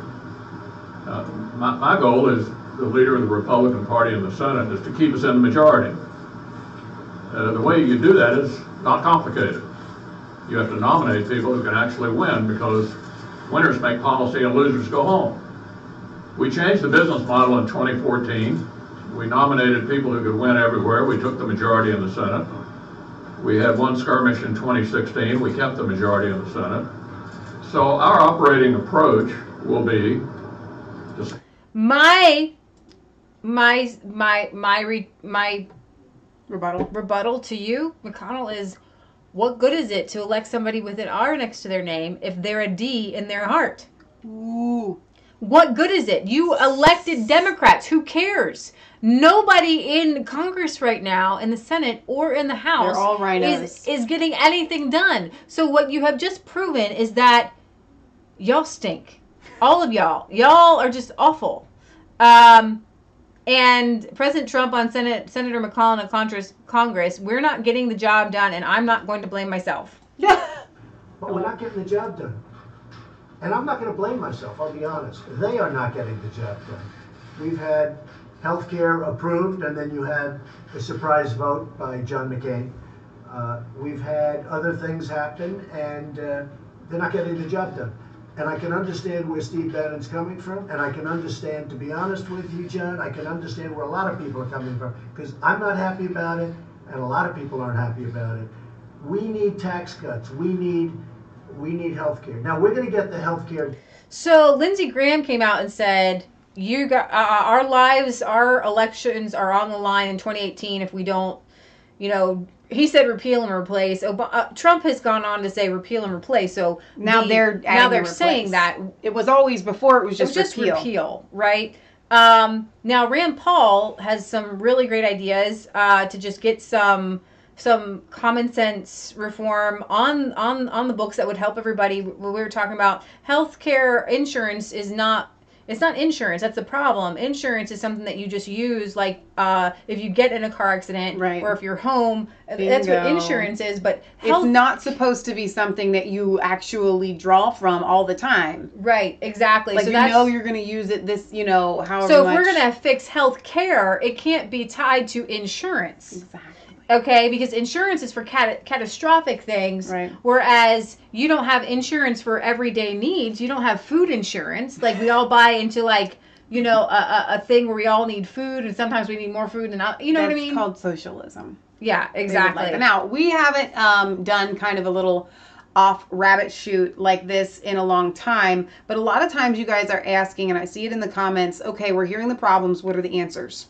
So when it comes to the healthcare issue, I know we have a lot of new viewers. For those of you that are old viewers, please stick with us. Yeah. But there are answers for health care. Exactly. And it starts by getting rid of big pharma, being allowed to pump all of these false medications into the system. So what we have is we have fluoride in the water, we have GMO foods, we have Roundup all in our foods, we have people living sedentary lifestyles through mass migration into the cities, and everybody has to have a job instead of living on a homestead, right? So all of these things lead to sick people, and it is part of the globalization. It is part of Agenda 21 to make people sicker and sicker and sicker, not just for the sake of making us sick and malleable and like sheeple, okay? But it is also so that big pharma and the big healthcare industry can make massive amounts of money. Remember, back in World War II, it was the big pharmaceutical companies that the IG Farben that funded Hitler. Right. In order to, you have to have a group of people who are going to buy your products and to use your products. So they had, you know, the idea of making this European Union, which you have right now, to be able to control everybody under their own thumb. Right. And that was their goal, and they got it. I mean, the Germans won. The German and the Bayer people, they won World War II. So the answer is to stop killing all of the doctors that are homeopathic coming out saying that vaccines are killing our children, not just killing our children, but are making them autistic and whatnot. And, don't go get the flu vaccine. Don't get any kind of vaccine. Just stop it. Stop all of you people. So we need to stop killing them. Okay, the whistleblowers on the industry. One of our friends' mom sells doTERRA essential oils. They are starting a pilot program of, what do you want to call it? Health clinics. Where it's not just about essential oils. It is homeopathic care, where it is natural care, holistic care. Health care, where you treat the whole person. Now, if you have to use a drug as a last resort, they will prescribe it. Then they will. However, we start, I would say, and I'm pulling this number out of a hat, but 75% of the ailments that our medical industry treats right now could be fixed through diet alone and health changes and vitamins and nutrients and nutraceuticals. Going back to grass-fed beef and grass-fed butters alone are cancer killing. Right. You know what I mean? Things like that. Raw So milk. cancer itself could be staved back on a huge, you want to talk about the cure for cancer? It already exists because we already had it. We lived it. Right. Cancer has spread because of our new westernized lifestyle, poor diet, Roundup in the food, fluoride in the water. Birth control is known to cause breast cancer rates to So all of these skyrocket things. So it's not a matter of finding a cure for cancer. It's a matter of stop. And so what happens is in our society today, all of the answers are quelched because every single person in the government, because the answers don't make money. Right. The answers are free. Right. Most of the answers are free, or your hard work Right. with your own two hands. You're canning your own food. You're not getting the toxic metals leached in from cans. Yep. When you're growing your own food, you're actually getting healthier. One of the things that socialists and communists and Marxists, their dream was to never work again. But in doing so, if your work isn't fun and causing your body actually, like chopping wood, and heats you twice, people don't want to chop wood, they just want to turn on the furnace. But when you don't chop wood, then you lose that amount of health. So then you have to go to the gym, but then people don't really want to go to the gym all the time. Right. So some people, maybe you guys do, maybe you guys work out, but it's artificial health. It's artificial And it's really health. hard to motivate yourself. And in that artificialness, it's kind of like the difference between giving your animals rainwater or your plants rainwater versus city water. Whenever you get a good rain, okay, your plants thrive. Whenever you have to water from, it's because it's chlorinated exactly. So the answers are, like Leah said. Leah and I, if we ever feel, which doesn't happen very often, but if we ever feel like we need more of a workout, our thoughts never go to let's go to the gym or let's go do that. We always think to ourselves, hey, you know what? Let's go get an extra load of manure from our manure guy and unload it. The shoveling from the back of the truck into the wheelbarrows, wheelbarrowing them around. So there really is never a need for a gym. You could actually they say that, I don't know what the percentages are, but gardening alone is more physically exerting than going to the gym. Just, you got to haul bags of topsoil or granted, whatever. I used to train in the Olympics. I used to go to the gym all the time. You can get a workout quicker in an hour doing these machines, but it's just different. So being outside, touching the dirt, it's holistic. Yeah. And also on the medical side of it, because we do need doctors, we need people to do operations and things like that. We need to stop limiting the amount of doctors. They limit the amount of doctors that are in existence. They limit the amount of students that can go to medical school, and also they limit what is taught in medical school. They're not taught what's on the vaccine inserts. They're only taught how to push drugs. They're not taught holistic medicine. They're not taught essential oils. They're not taught diet. I was reading, most doctors actually get through medical school on Snickers and pop. Right. So they're not taught how to teach people how to eat healthy or to like to if fix somebody things. has diabetes, they think the answer is to put them on a sugar-free diet. The Or sugar-free insulin, items are so aspartame will full kill you of just chemicals. as quickly as anything else. Aspartame causes cancer and Right. that. So there are a lot of answers that could be done right now today. Allow holistic doctors. Encourage paying just to go up to, you know, your local clinics. There should be a lot more just local clinics. It should be a cash and carry. Yes. And it would be a lot cheaper because then the cost would be driven down. It's just like taking our dogs and cats to the vet. You look There's at that competition. There's competition, and you know what you're going to pay when you before you go in. You know the price, but when it's insurance, they can jack the prices up. And so the people that walk away with the big bucks are the pharmaceutical companies and the insurance companies. So, Lee and Michelle, how do we actually start implementing these things? It starts with you, with your, they always say, vote with your dollar.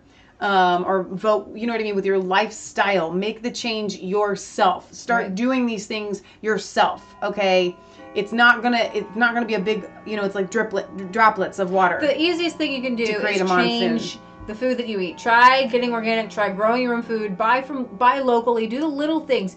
Every little thing counts. Every little change counts. Yes. We make all of our own bread products. I grind it, but it was, you know, first to start with your own, buying the flour from the store, and then I went to the dentist today. And I had to, they have a new dentist there. I've been going there our whole lives. The guy retired.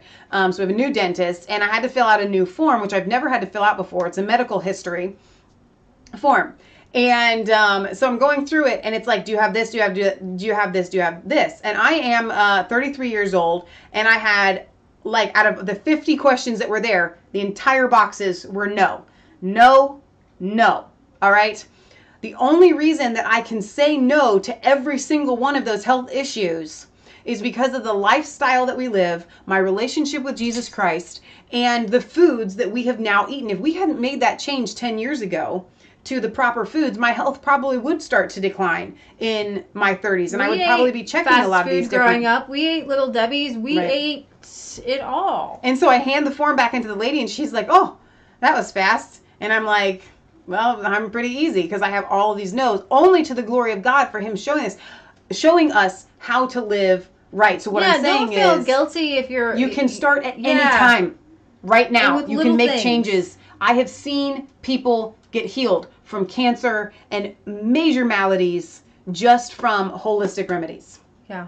So there is an answer. So I wanted to put that with you guys. One more thing I wanted to show you. This is just McCain.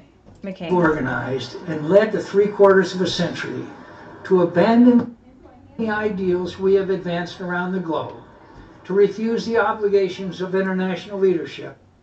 He's talking about globalism. And our duty to remain the last best hope of Earth for the sake of some half-baked, spurious nationalism cooked up by people who would rather find scapegoats than solve problems. Nationalism is so bad. You can't love your country.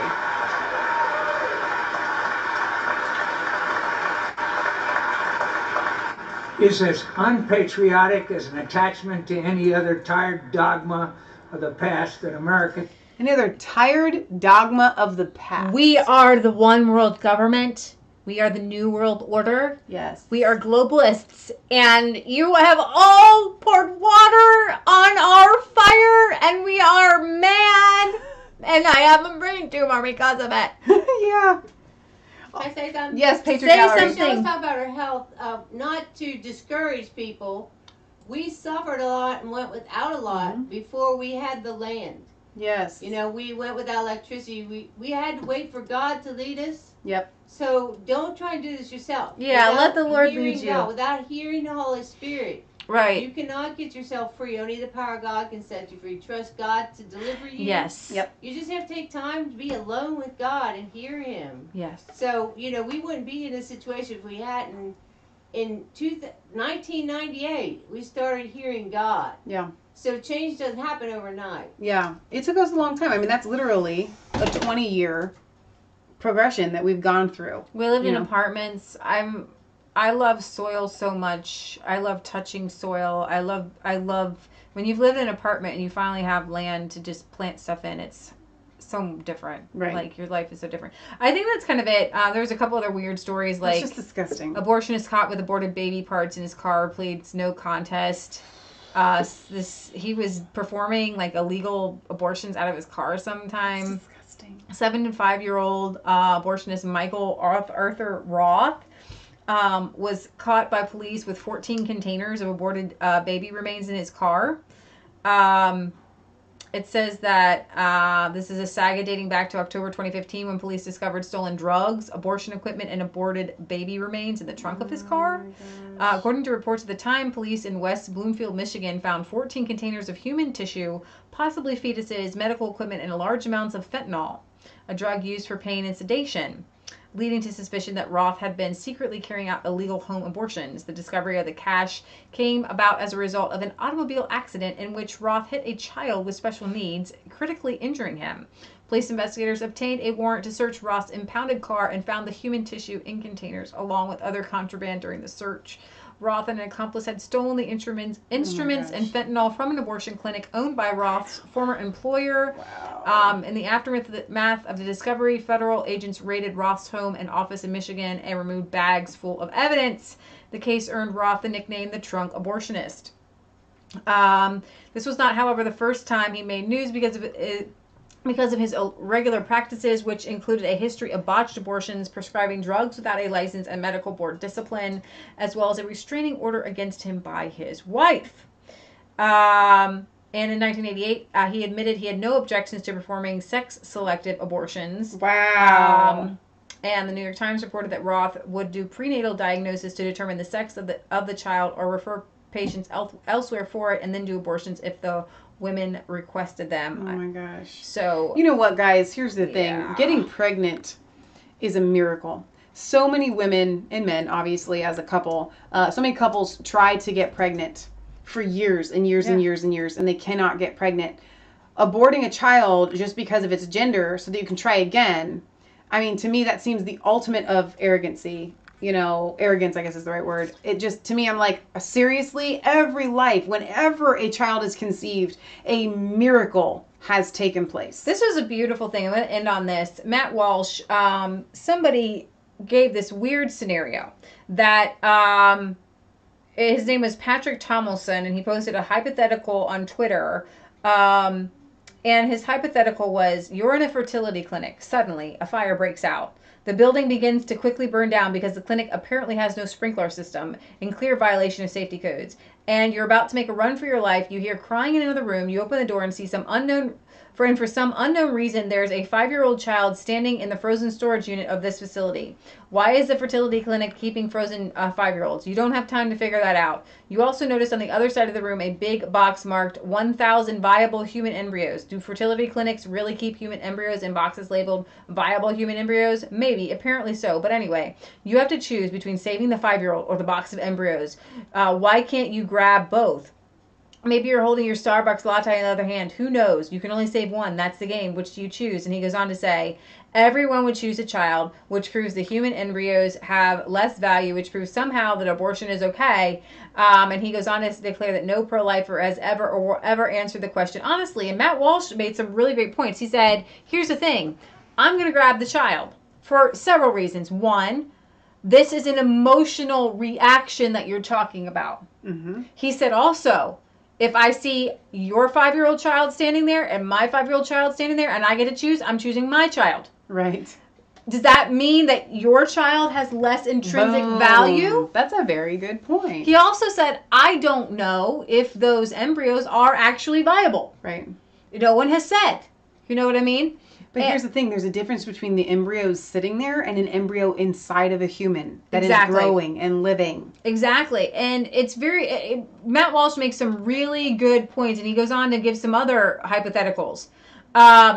You're in a fertility clinic. There's no fire. There's a box with one human embryo. It's your child in there, not someone stranger's. Do you open the box and purposely destroy the life inside or not? You know, these are questions that he was asking. You lost your job. Your life is falling apart. You have a newborn infant. You're worried about how you might care for him. He is now a huge burden. He cries all the time. He's expensive. He's needy. Do you A, drown him in the bathtub, or B, not? So these are weird. That's Matt Walsh is like asking these questions. Okay, Back gotcha. to All right, him. now I'm like, hang on, now I get it. Back to him. I wasn't following. He was really, you know, he's like, you're lost in the desert with your 5-year-old son, the same one from the fertility clinic. You brought him out there to thaw, I guess, but you can't find your way back. You have only one loaf of bread and a bottle of water. You don't know if there will be enough for both of you. Do you A, bash your son to death with a rock so that there will be no food for you, or B, Enough not, food for and you. and instead make whatever personal sacrifices necessary for his sake, because he's a human being and he's your son, and it's your duty as a parent to sacrifice for him. So he was going on and on. He just totally laid this sham, because the thing about abortion, and whether you guys are pro-abortion or not, the only thing that pro-abort people have is the extremes. Mm-hmm. They never want to sit down and talk about the woman who could care for her child but doesn't want to. Right. They never want. Everybody wants to bring up what about rape, and what about incest, and what about deformities? But most abortions are not done happening on healthy babies by healthy women who chose to have sex. Chose it. Right. They weren't raped. They chose it. And when people recognize that this is an act that actually could produce a human being, you need to think to yourself, am I prepared to murder somebody after this? Is it worth it? Or if a person comes to being, am I prepared to raise this person? It used to be that people thought these things through. Right. Okay? But what has happened through cultural Marxism and Hugh Hefner's and the Weinsteins and the guy who created Wonder Woman, they all got on this Marxist mentality where it was just sex without any sort of consequences, where it's a reproductive act. We raise animals, okay? When you let the boar in with the sow, yeah, babies are coming. Babies Piglets are coming, man. That's what happens. Right, and so... And actually, as a matter of fact, you really only let the boar in with the sow when you want the piglets to come. Exactly. Now, Leah and I here at Resistance Chicks tend to believe that when you're married, you only get together with your spouse when you're open to the Lord blessing you. With kids. With children. Yeah, exactly. I mean, Margaret Sanger was the first, she pushed so hard for the birth control pill, and she abandoned her own children. She abandoned said that her one of the own most children. merciful things that you can do to a newborn infant is to kill it. She believed in infanticide. She believed in bashing babies on the head with a rock. She believed in genocide. If we got rid of abortion and birth control, then it would make people again think twice, 3 times, 4 times, 5 times. If I get with this person, do I really want a child that looks like that person? Do I really want their genetics? Natural selection and all. Do I think that the human race should be producing that? I have friends who are like, well, I've had this person, but I never married them because I didn't want to bring children into the world with them.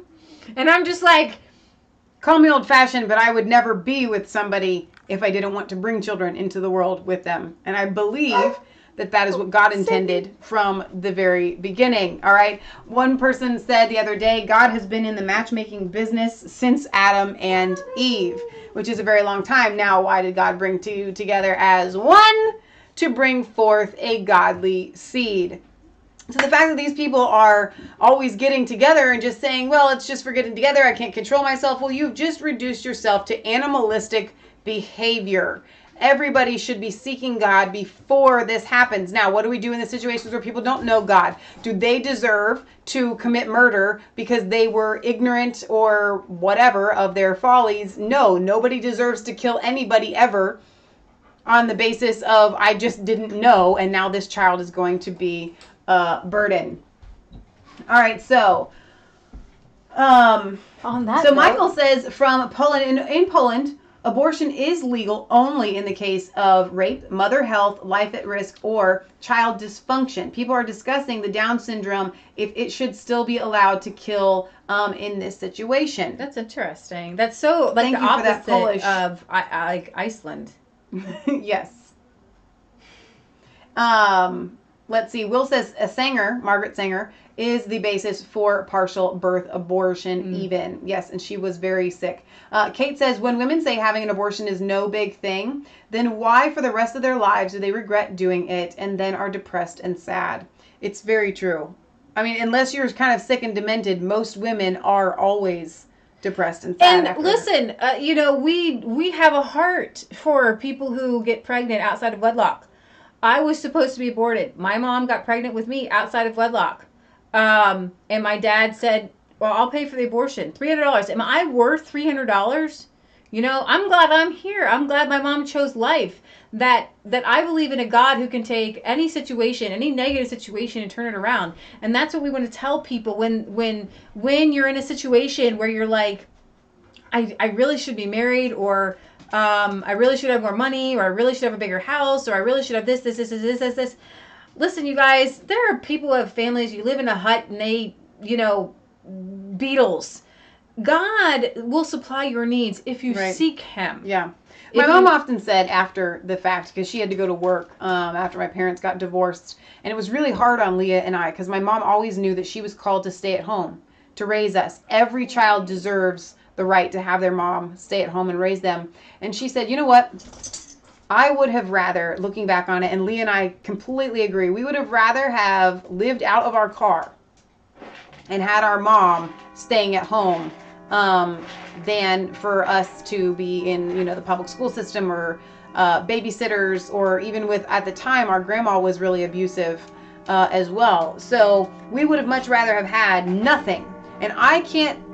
Love is really, children are very resilient, and children want you more than they want their iPads, more than they want any modern convenience. Right. All right. They would rather just have you and your time. Right. So a lot of people talk about the clock. Yes, it's 3 minutes fast. Sorry about that. It is actually 9:15 Eastern Standard Time. So we're going to go ahead and sign off here. Yeah. Like, comment, and subscribe to Mass Faith 3 and Resistance Chicks. Ring that bell for notifications. Find us on Facebook. Follow us on Twitter. We love and you. on VidMe. God loves you. God bless. It's not just a conspiracy theory. If it's the truth. We have a P.O. Box, which 107? is...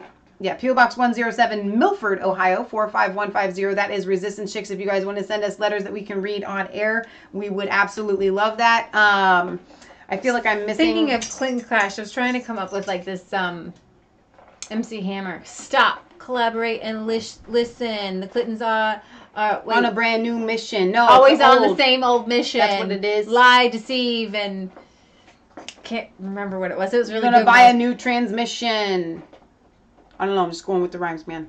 No, she was in the kitchen. Lie, deceive, and take your money. Bill Clinton's always got a brand new honey. Mrs. Clinton thinks she's funny. Earlier it was... WikiLeaks talking smack. Sorry. What do you got to rhyme with that? I had a lot rhyming in my head at one time. But when we were in the car earlier today, it was, what do you do with a drunken Clinton? What do you do with a drunken Clinton? What do you do with a drunken Clinton? Throw him in the prison. Throw him into prison. I like that. We were saying that Clinton had to be drunk in Ireland, talking about Brexit, so. All right, so Tabitha, thank you for this. She says, my son has autism, and he is my greatest gift. Thank you for that. I have a friend with, like, I think 2 or 3 of her children are autistic, and she's always posting on Facebook when they do something they haven't done before. Yes, absolutely. And they're blessings. And there has been a massive amount of research done in holistic and gut healing. Go to Dr. Josh Axe on curbing a lot of the symptoms of autism just by healing gut health and diet alone. It's on the forefront. I mean, it is amazing stuff. The testimonies and the videos that I have seen of autistic kids. So that may be an avenue for you to look into. And autism is like can be caused and triggered by different things. So obviously it's not going to work for everybody, but might help. It might help. So thank you to our moderators, Gary, Maya, John Petter, Will was here. I think that covers everybody. I don't remember seeing anybody else here. But thank you guys for being here. As always, go and subscribe to Will Way's channel, Cipher News, CIPHER News. Thanks for sticking with us even when the camera fell over. Dr. Josh Axe. It is A-X-E. A-X-E, right? Yeah. Joshua, I think might be his name. Joshua Axe. I think it's, you can just Google Dr. Axe. He comes up. I am a mother through the miracle of adoption. Every life is important. Thank you, Baker Mom. You're awesome. You guys are fantastic. Tabitha says that he was 5 when he first called me mom, and I cried. That is so beautiful. Oh my gosh, I love it. Thank you guys for being here. All of the comments. If you have a comment that we didn't see or didn't read out loud, which there were obviously many. Dude, there are like 50. I've gone back to look at these live streams, and they count them up for me. These live streams end up with like 1,500 to 1,700 comments. You guys get it fast. It is amazing. You guys are so awesome. Do we have a song for them at the end? That was my song. That was your end? All right, that'll work. All right. What do you do with a drunken Clinton? What do you do with a drunken Clinton? What do you do with a drunken Clinton? Throw them into prison. Throw them into prison. Right. I love it. Okay, we're going to sign off for real, guys. Hooray and up she rises. Thanks for being with us. We love you. Hooray and up she rises. An orange arm. An orange vest. And beautiful bracelets. I was called. Yes.